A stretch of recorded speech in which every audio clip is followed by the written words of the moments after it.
immigration detainees are complaining about the health care they're receiving while locked up in Aurora. CBS 4 investigator Rick Salinger has been following the issues at the ICE facility, and he was there yesterday as those detainees spoke about their concerns. A phone camera captured the arrival of ICE agents last week in Longmont.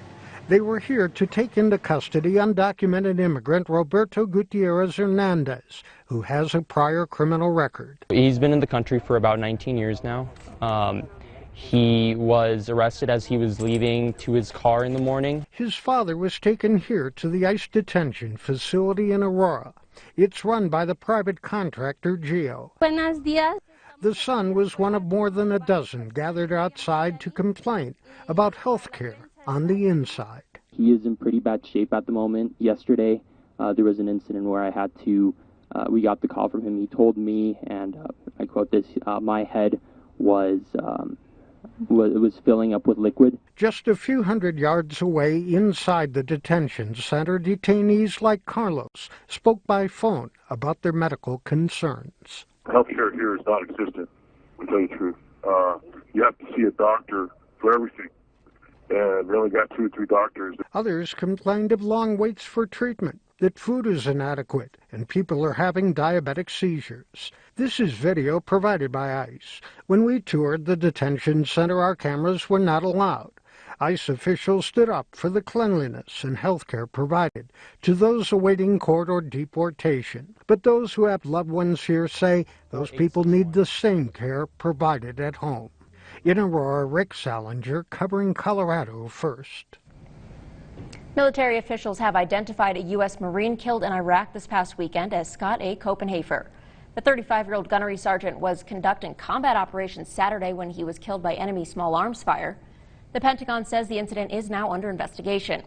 Marine Corps Times reports that Copenhaver was named Marine Special Operator of the Year in 2018 by the Marine Corps Association.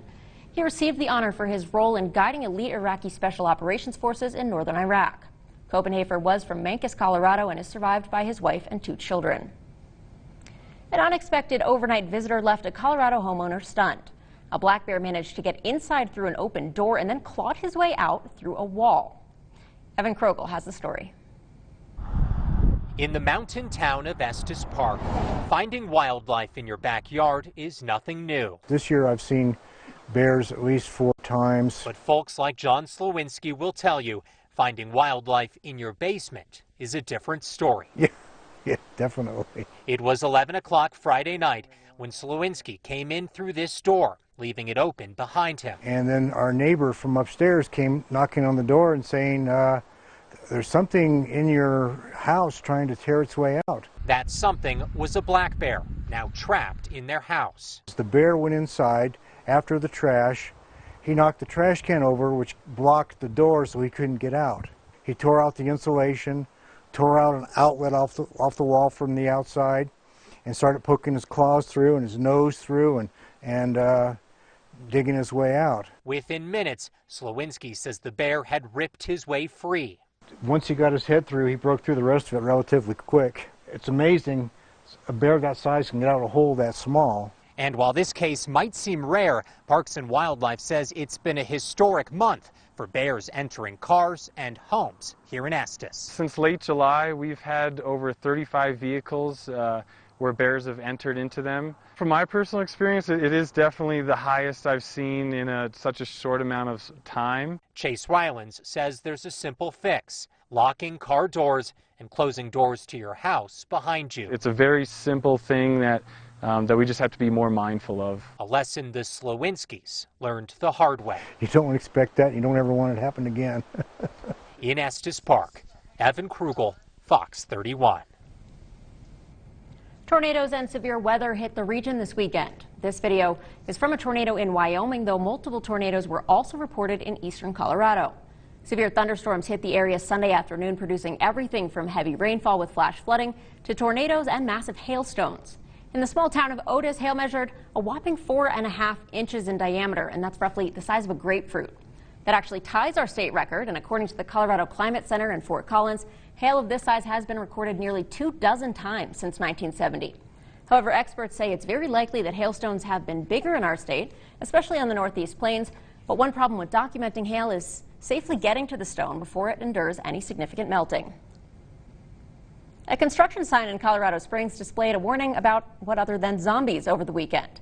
That message was clearly a prank, but now the city and utilities are working to figure out how it was changed and how to stop it from happening again.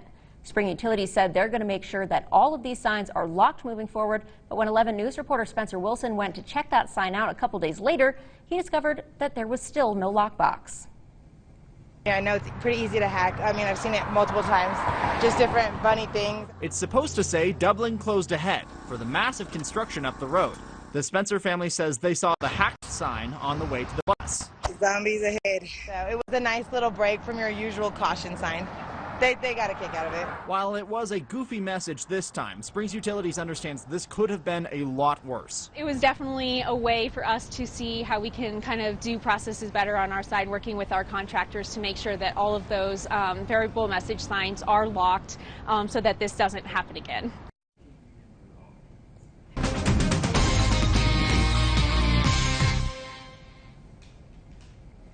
Some states are vowing to sue the Trump administration over changes to the Endangered Species Act.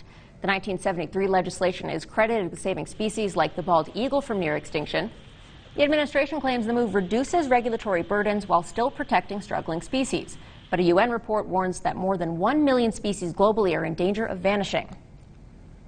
And so far, Colorado is not among the states that plan to fight those changes to the Endangered Species Act, but that could change. The Trump administration rolled out the overhaul, which would allow the government to place an economic cost on saving a species. And as political specialist Sean Boyd reports, those who oppose the change are, of course, worried about the extinction of some of those animals.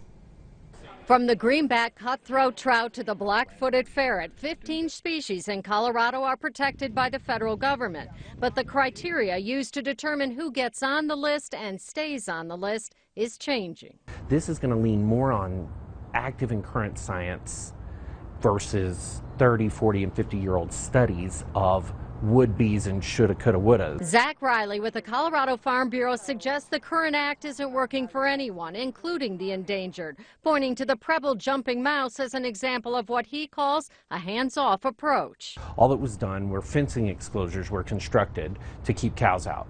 Well, that doesn't attack elk or deer or anything that can get in under the fences or anything else. All it did was keep cows off of water. I mean, 0.3% of all species that have been listed on the Federal Endangered Species Act have actually shown any real improvement. In the long run, if our species don't receive full protections immediately, that's going to create more backlog and more red tape down the road. Haley Hawkins with the Endangered Species Coalition agrees changes are needed, but she says the changes proposed by the Trump administration will make things worse by, among other things, allowing the consideration of economics when making a determination. Life is priceless. You cannot put a price tag on a species. Extinction is forever. It's something that will never, ever go away. And the price of that and the price to our heritage and our culture is too big to sacrifice. And coming up, we're talking about the Peach Festival. We're going to have some awesome live music in studio, but first, Chris Nation is going to give us a look at our full forecast. All that's coming up right after a quick break.